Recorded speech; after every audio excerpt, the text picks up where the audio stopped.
Muito bem, vamos então na lição 13, a Bíblia Sagrada. Nós já fizemos as primeiras 5 questões e agora queremos mostrar uma coisa muito interessante. Como creem algumas religiões em relação à Bíblia. Veja bem, queridos, nós não estamos aqui para falar mal de religião nenhuma, nem mal de igreja nenhuma. Nós amamos todas as pessoas, Deus ama todas as pessoas e nós também amamos todas as pessoas.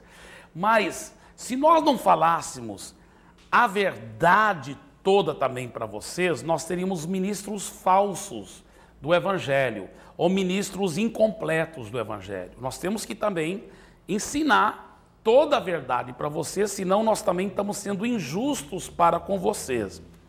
Sendo assim, como discernir quando uma igreja ou uma religião ela é correta ou ela é falsa?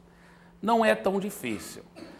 A forma bem fácil de discernir é o seguinte: se ela segue, não só na teoria, mas de fato e de verdade, somente a Bíblia, ela é uma igreja boa, verdadeira e correta. Uma religião boa, verdadeira e correta. Se ela segue a Bíblia junto com mais alguma outra coisa, aí ela não é 100% boa e correta. Isso é um fato. Por isso tem que checar tudo pela Bíblia. Por exemplo, quem aprofunda e estuda bem as testemunhas de Jeová. As testemunhas de Jeová é interessante, porque se você perguntar para elas, elas vão dizer, não, a gente segue somente a Bíblia. Mas interessante que até a tradução da Bíblia deles, que chama-se Tradução do Novo Mundo. Essa tradução, irmãos, eu já estudei 2 anos na faculdade de grego. Claro que eu estudei muito mais do que 2 anos na faculdade, mas 2 anos foi de grego. Aprofundei muito no grego. Um dos meus professores de grego, que hoje já está na glória, ele era um velhinho muito, muito inteligente, perito em grego. Ele estava na casa dele e os testemunhos de Jeová têm aquele costume, né, de ir de em casa. Chegaram na casa dele, viram aquele velhinho, né? E falaram assim, o senhor quer estudar a Bíblia com a gente? Ele falou, tudo bem. Eles não sabiam que ele era um grande professor de faculdade, né? Aí tá, vamos estudar. Aí na medida que foram estudando a Bíblia lá, ele falou assim, e me diga uma coisa, isso que vocês estão falando tem base no grego? Tem. E algum de vocês conhece o grego? Nós não, mas o nosso líder, ele é perito, ele conhece demais o grego. Mas ele lê grego e tudo, lê, ele é muito bom. Ah, vocês têm que trazer ele aqui, porque eu quero conhecer, quero ter certeza e tal. Tudo bem. Então marcaram o dia e trouxeram o líder, que era perito em grego. Aí o velhinho, né, falou assim, o senhor conhece o grego? Eu conheço e tal. Então isso que vocês estão ensinando aí, que Jesus não é o Deus Todo-Poderoso, que o testemunho de Jeová crê que Jesus não é o Deus Todo-Poderoso. Isso que vocês estão ensinando é baseado, respaldado pelo grego. Ele falou, e o senhor leu o grego? Leio. Ele falou, que bom então, porque, espera só um pouquinho, ele entrou, pegou o Novo Testamento grego, eu também tenho o Novo Testamento em grego, né? Ele pegou, não tem nada de português, nem de inglês, nem nada, é só grego mesmo. Falou assim, então leia para mim esse trecho, bem aqui, pode ler para mim, por favor. Era o trecho justamente, um de muitos trechos que mostra que Jesus é o Deus Todo-Poderoso. Aí ele não sabia ler nada no grego, não sabia. E na realidade, para nós que conhecemos o grego, se você pegar a Bíblia dele, você vê que tem vários erros. Até a tradução não é correta. Para você ver que nos Estados Unidos hoje tem convenções de ex-testemunhos de Jeová. Convenções de ex-testemunhos de Jeová. Porque quando se fala em basear em fatos, na verdade, eles não têm fatos e nem têm a verdade. Eu falo com muito carinho isso. Então, veja bem, os testemunhos de Jeová, eles creem também, por exemplo, porque a Bíblia fala que não deve comer sangue. A Bíblia realmente ensina isso. Tanto no Velho como no Novo Testamento ensina que não deve comer sangue. Mas comer, que a Bíblia diz, é pela boca, é claro. Mas eles dizem, não, mas quando você toma uma coisa na veia, você não está comendo? Cientificamente, talvez está, mas não biblicamente falando. Porque biblicamente, comer é quando vai digerir, vai pelo seu sistema digestivo, não é mesmo? Então, e pela sua boca. A Bíblia mesmo fala que comer é com a boca. A Bíblia que diz isso. Então, mas usando essa falácia, essa má interpretação da Bíblia, eles proíbem então seus membros de receber sangue ou de doar sangue. Então isso também é mais uma coisa horrível, porque muitos já morreram, infelizmente, né? Filhos de Testemunho de Jeová e tudo, que poderiam, com uma simples transfusão de sangue, ter salvado aquela vida, mas morreram, infelizmente. Inclusive tem alguns processos agora correndo no Brasil, de pessoas, se eu não me engano, processando por causa disso, por causa de mortes que não eram necessárias. Mas, se você for pesquisar mesmo, por que eles creem em tantas coisas erradas, você vai ver que tem uma equipe de líderes deles, e essa equipe chama-se Torre de Vigia. E tudo que a Torre de Vigia diz, que são 14 homens lá em Nova York, e esses 14 homens que decidem.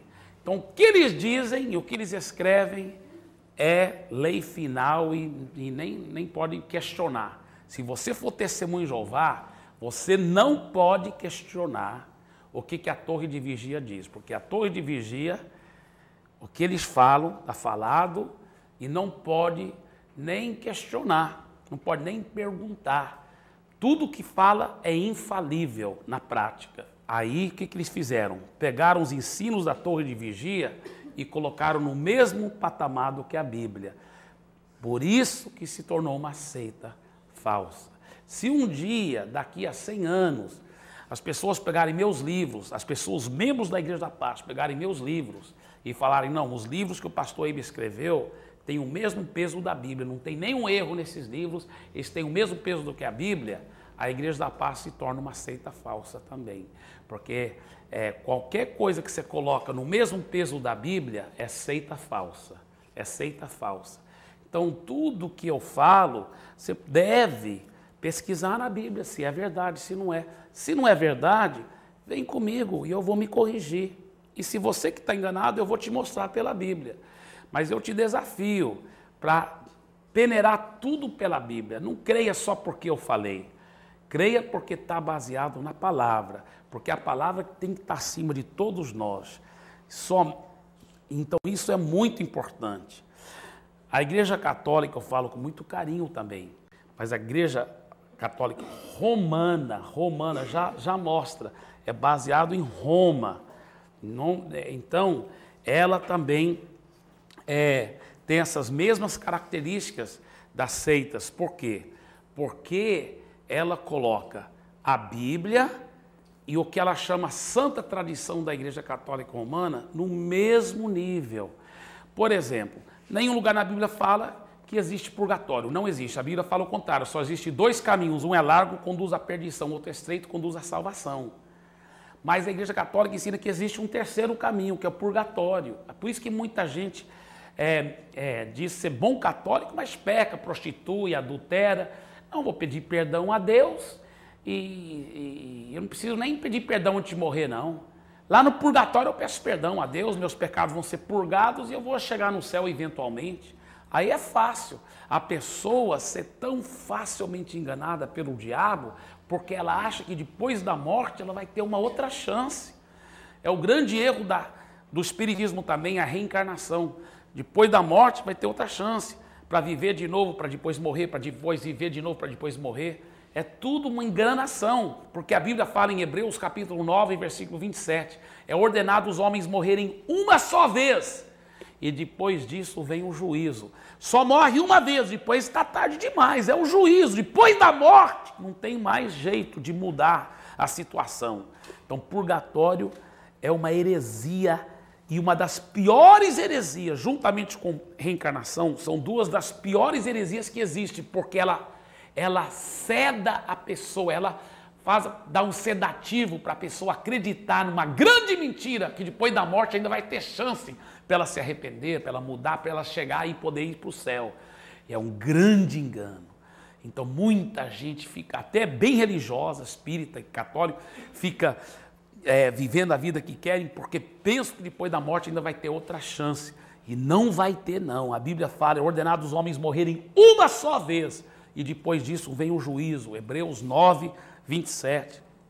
Então, eu lembro que um católico muito convicto, ele até disse para mim assim, ele conhecia bem os ensinos da Igreja Católica Romana. Ele disse, não, vocês evangélicos são de uma perna só.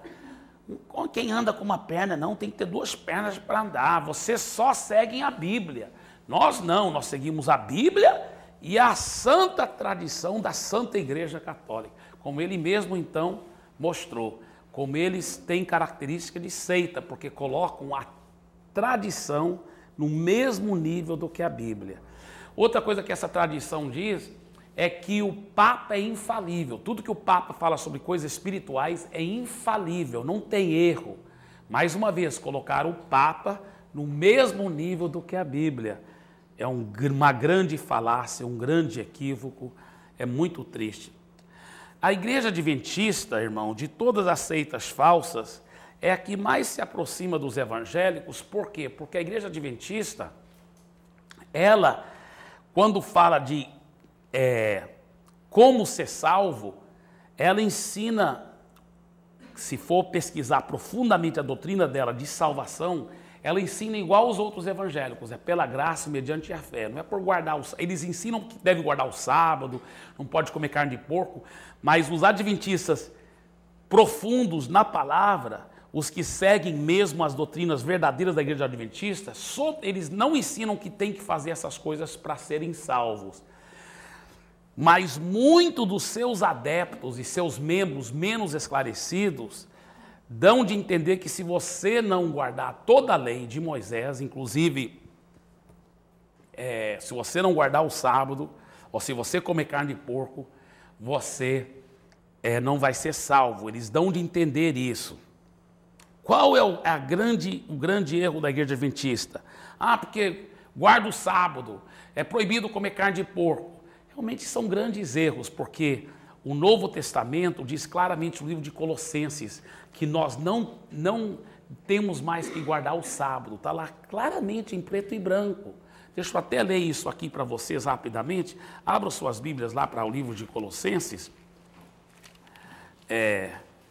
Colossenses,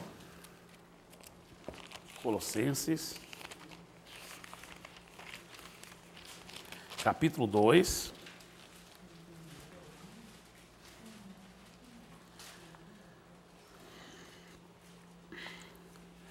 Versículo 16 em diante. Ninguém, pois, vos julgue por causa de comida e bebida, o dia de festa, ou lua nova, os sábados, porque tudo isso tem sido sombra das coisas que haviam de vir, porém o corpo é de Cristo. Ninguém se faça árbitro contra vós outros, pretextando humildade e culto dos anjos, baseando-se em visões e vatuados sem motivo algum na sua mente carnal. Então, aqui está escrito claro, em preto e branco, sábados, porque os judeus, irmãos, tinham dias anuais em que eles não podiam trabalhar, que era chamados dias das festas, festas dos tabernáculos e outras festas. Eram festas anuais, a Páscoa, tabernáculos e Pentecoste, quando eles não podiam trabalhar. Então eram as festas anuais, tá? Era um dia de festa. E tinha o dia da lua nova, que era um dia mensal também que não podia trabalhar, que tinha que guardar. E tinha o sábado, que era a festa semanal, era um dia semanal. Aquele um dia da semana era proibido e era pecado trabalhar. Mas a Bíblia fala aqui, no Novo Testamento, Deus mudou isso aí. Ele fala, ninguém, pois, vos julgue por causa de comida e bebida, ou dia de festa, ou lua nova, ou sábados, porque tudo isso tem sido sombra das coisas que haviam de vir. Porém, o corpo é de Cristo. Ele falou, olha, o sábado do Velho Testamento já foi cumprido, era uma sombra daquilo que Jesus trouxe. O livro de Hebreus explica que nós agora descansamos em Cristo, nós entramos no nosso descanso sabatical, nós entramos num verdadeiro sábado quando você entrega a sua vida a Jesus. Então, a Bíblia fala que isso era sombra das coisas que haviam de vir. Então, isso é muito profundo e muito precioso.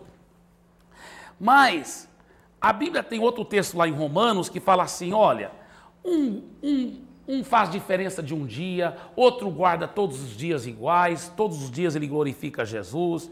Quer dizer, um guarda o domingo, outro guarda o sábado, outro não guarda nenhum dia. E ele fala assim, não fica julgando um ao outro, não fica condenando um ao outro. Então, pelo fato deles não trabalharem no sábado, eu não faço uma grande coisa com isso, eu não tenho problema com isso. Tão errado? Tão errado ensinar que precisa guardar o sábado, tão errado. Tão errado julgar a gente por não guardar o sábado, que a Bíblia fala, ninguém pois vos julgue por causa dessas coisas. Tão errado. Mas não é isso o problema maior deles. O problema maior deles, sabe o que é? É os ensinos da Ellen G. White. Porque a Ellen G. White é tido quase como uma grande profetisa deles. E muitos deles têm encarado os ensinos dela como infalíveis. Eu fui ensinado, não sei se é verdade, então essa parte aqui não posso garantir que é verdade, mas eu fui ensinado o seguinte, que os adventistas, os caras lá em cima mesmo, os caras mais altos dentro da denominação, eles creem e ensinam que tudo que ela escreveu é infalível, que não tem erro nas coisas que a Ellen G. White escreveu.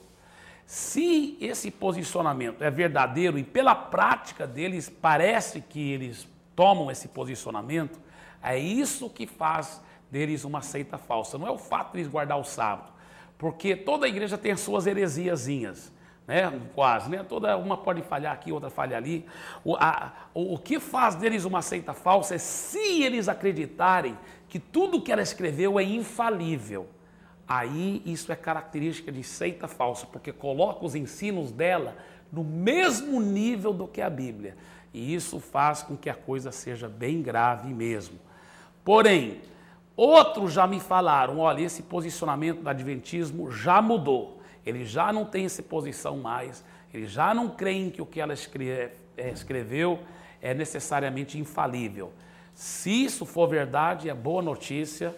Então, por isso que eu digo, a igreja adventista ainda, na minha opinião, é considerada como uma seita falsa, mas de todas as seitas falsas, eu acho que ela é a mais que não está mais perto de não ser seita falsa, especialmente se eles realmente estão mudando, se eles estão tomando um posicionamento claro de dizer, não, algumas coisas que Ellen G. White escreveu pode ter erro sim, só a Bíblia, que é a Bíblia mesmo, de fato, de verdade, aí eu vou aplaudir e dizer amém. Então não é seita falsa mais, você está entendendo? Porque o que caracteriza uma seita falsa é pegar qualquer coisa e colocar no mesmo nível do que a Bíblia. Então tenha cuidado, é assim que você realmente pode perceber uma seita falsa. A igreja de Jesus Cristo dos Santos dos Últimos Dias, que são os Mormons, eles já fizeram assim, olha irmãos, olha aqui. Eles não colocaram o livro do Mormon no mesmo patamar do que a Bíblia, não. Eles colocaram acima. Eles colocaram acima. Porque o livro do Mormon, sabe, eles chamam um outro testamento. E eu já ouvi a explicação deles. Assim como nós acreditamos, nós evangélicos, cremos que o Novo Testamento é superior ao Velho Testamento, eles creem que o outro testamento, o livro do Mormon, é superior ao Novo Testamento. Então eles pegaram a Bíblia e colocaram o livro do Mormon acima. Então, por isso que se torna uma seita tão séria, tão errada mesmo, tá certo? Agora, as igrejas evangélicas, todas, irmãos, mesmo com falhas, mesmo com erros, às vezes mesmo sem querer com heresias, mas eles procuram colocar somente a Bíblia e nada mais como a sua base para a sua fé e suas doutrinas, seus ensinamentos.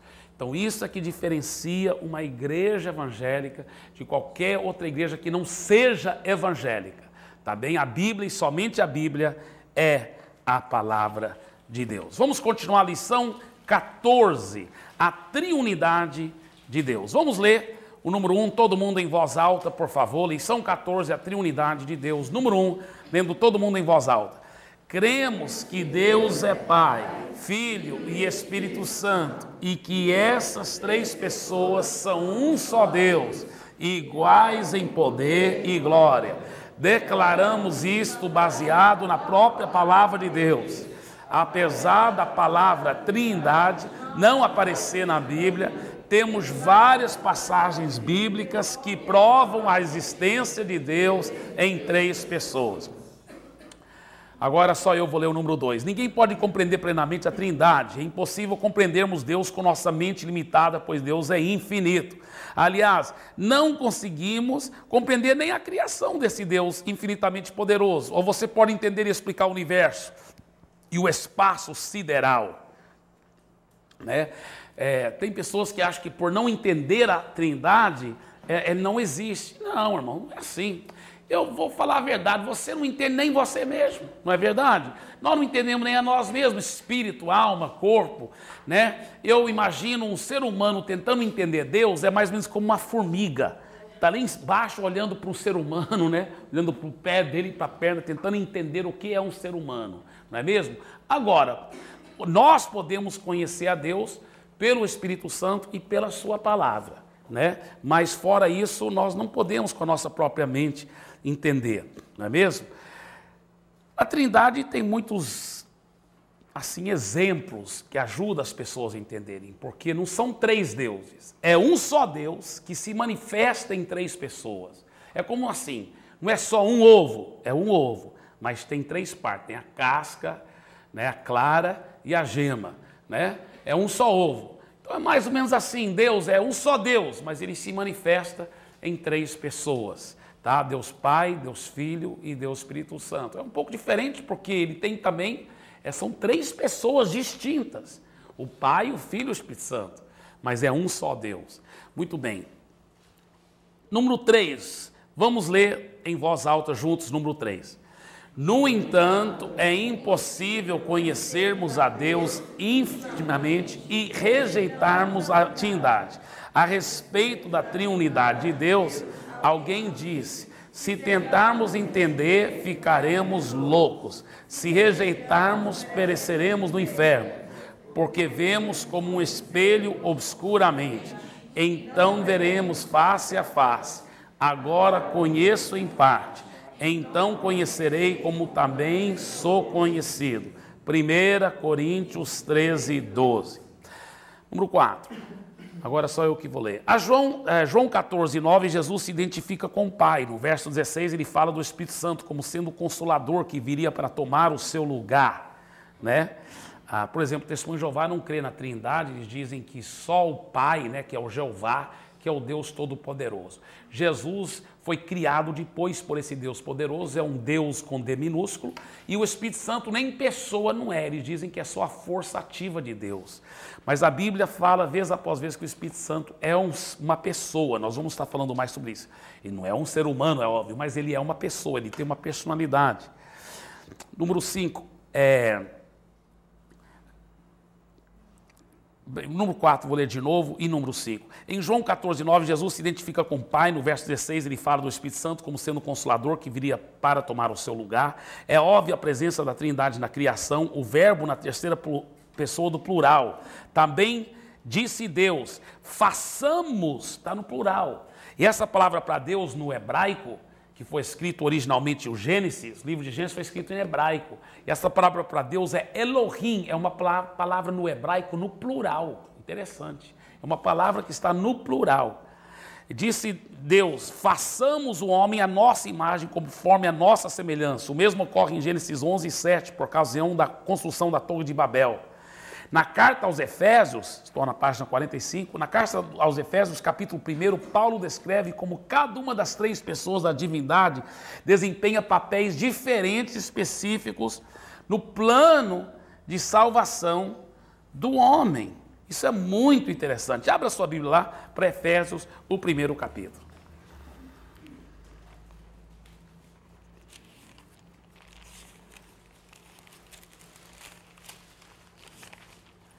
Efésios capítulo 1, versículos 3 a 6, para começar. Tá? Muito bem. Efésios 1, 3 a 6. Bendito o Deus e Pai do nosso Senhor Jesus Cristo, que nos tem abençoado com toda sorte de bênção espiritual nas regiões celestiais em Cristo, assim como nos escolheu nele antes da fundação do mundo, para sermos santos e irrepreensíveis perante ele, e em amor nos predestinou para ele, para a adoção de filhos por meio de Jesus Cristo, segundo o beneplácito de sua vontade, para o louvor da glória de sua graça, que ele nos concedeu gratuitamente no amado. O que o Pai fez, poxa, muitas respostas aí, né? Quais são algumas respostas? Você que fez a tarefa, pode falar. Tem alguém que fez? Ninguém fez? Tudo bem. Mas olha só o que ele fez. Ele nos abençoou com toda sorte de bênção espiritual. Ele nos escolheu antes da fundação do mundo para sermos santos e irrepreensíveis. Ele nos predestinou para a adoção de filhos, né? E ele também nos concedeu gratuitamente a sua graça no amado. Tá? Então são muitas coisas, nem cabe tudo aí, mas você colocando uma ou duas delas é suficiente. Agora vamos ver o que o Filho fez, versos 7 a 13. Nos 3 a 6, os versículos 3 a 6 era sobre o que o Pai fez. Agora vamos ver o que o Filho fez a partir do versículo 7.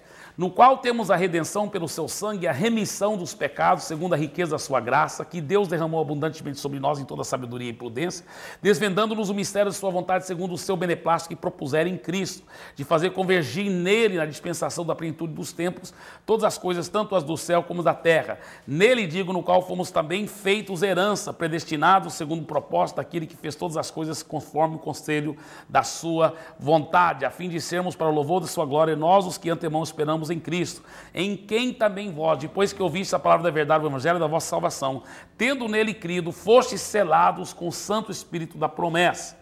Muito bem, então vamos falar o que o Filho fez.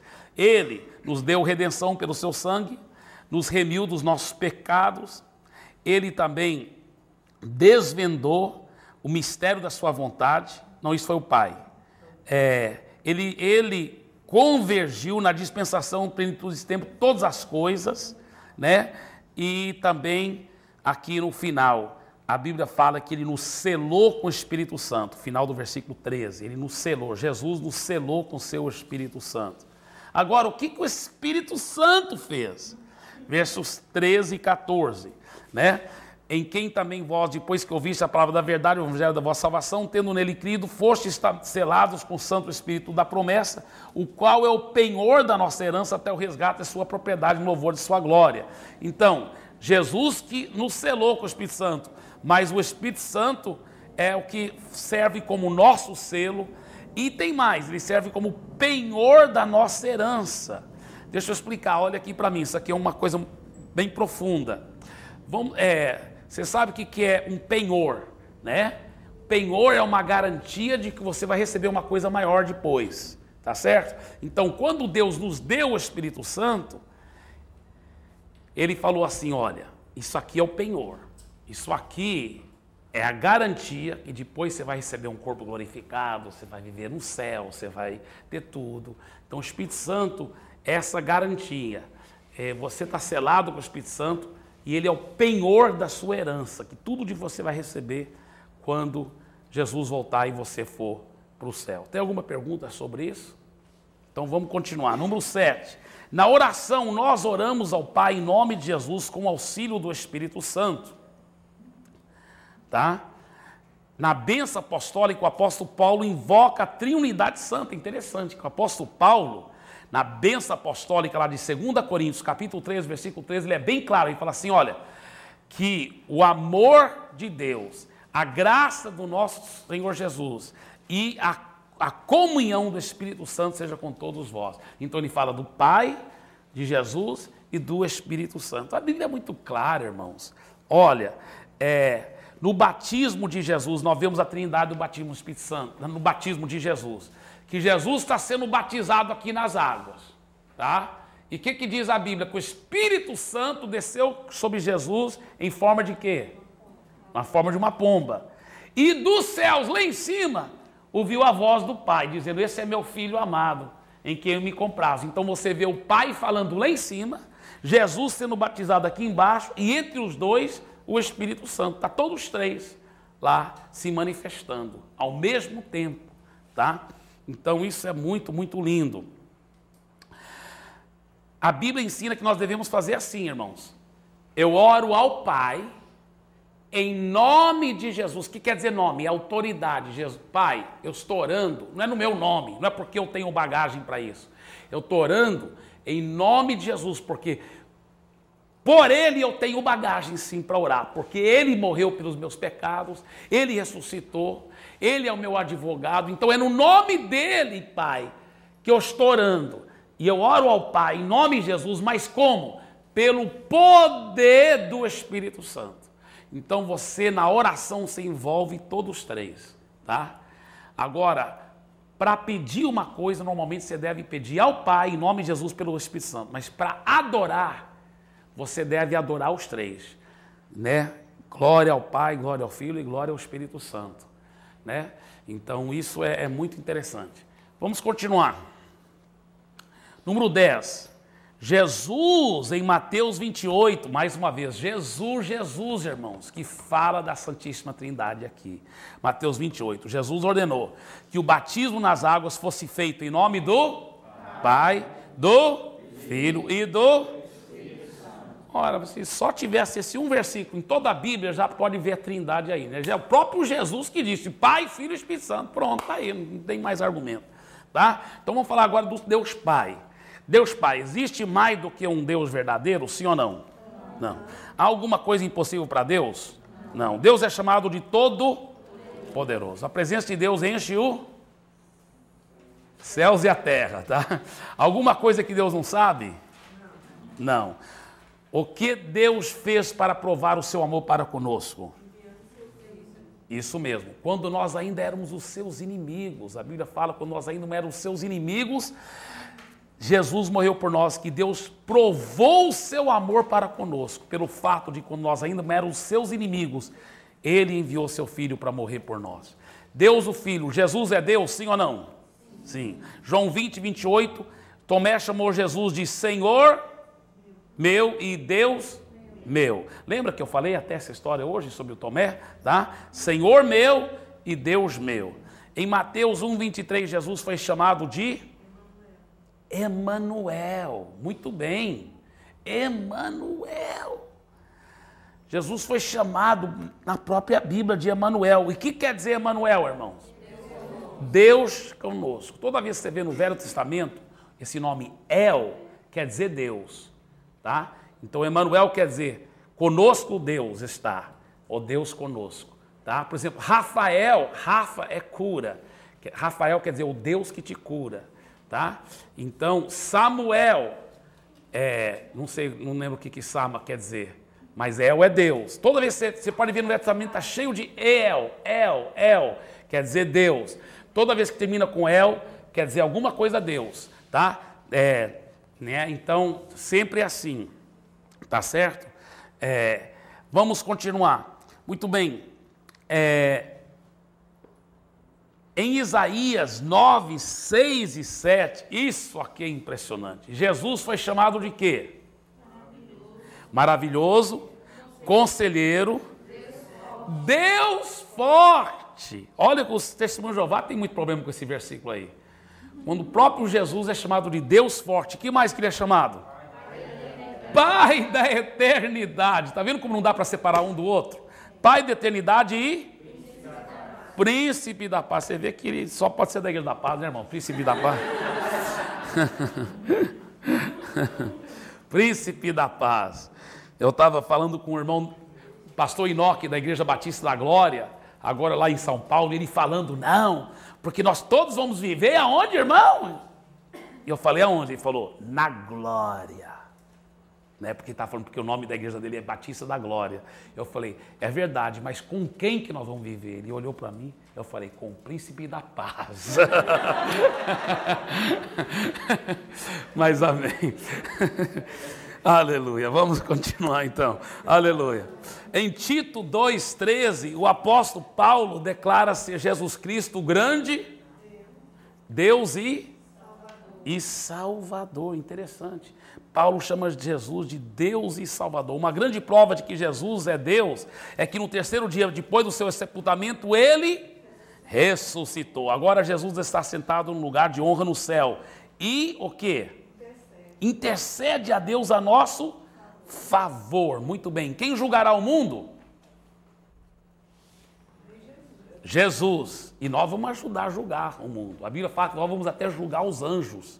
Sabia disso? Jesus, quem estará à sua direita? O que a irmã disse? As ovelhas. Muito bem. Ele vai separar as ovelhas dos cabritos. Quem vai estar à sua direita? As ovelhas. Quem estará à sua esquerda? Os cabritos. Uma vez... Deixa eu contar uma história muito engraçada. Eu tinha pedido, lá em Santarém, eu ia viajar e eu ia voltar no domingo de manhã. E eu falei para um dos meus co-pastores lá, não foi o pastor Geraldo, que agora é o pastor titular, não, foi um outro pastor. Eu falei para ele, olha, pastor fulano, eu vou chegar de manhã, bem na hora da classe de nomenclatura, eu não sei se eu chego na hora certa. Então você ensina a classe para mim? Ele falou, tudo bem, eu sabia que ele ia se sentir honrado para ensinar a classe, né, em meu lugar, né, naquele dia. Muito bem, só que eu cheguei antes da classe começar. Ele falou, não quer dar aula? Eu falei, não, irmão, você pode dar, eu vou assistir, supervisionar as outras classes também, porque eu pensei, poxa, ele deve ter preparado tudo, agora para mim, né, chegar, e ele, não, deixa ele dar, ele preparou tudo bem prontinho, né, mas o que ele não teve coragem de me falar, que ele não tinha preparado. Né? Então, eu fui e visitei algumas outras classes, supervisionei, aí eu falei, vou assistir ele dando a aula. Aí eu vim lá, e era num auditório grande, e o púlpito ficava lá em cima, né? E o povo aqui embaixo. E ele foi fazendo essas perguntas, e eu vi que ele não tinha preparado, e não estava sabendo as respostas. Então ele perguntava, e o povo lá embaixo, na época não tinha ar-condicionado, e era muito ventilador, fazia barulho, e o povo respondia, ele, o que, irmãos? Aí o pessoal gritava, eu vi, rapaz, eu pensei, esse cara não fez, não preparou, ele não sabe as respostas, ele tá chamando aqui para ver, né? Aí quando chegou nessa parte que ele falou, quem julgará o mundo? Jesus, né? Quem está, ó Deus,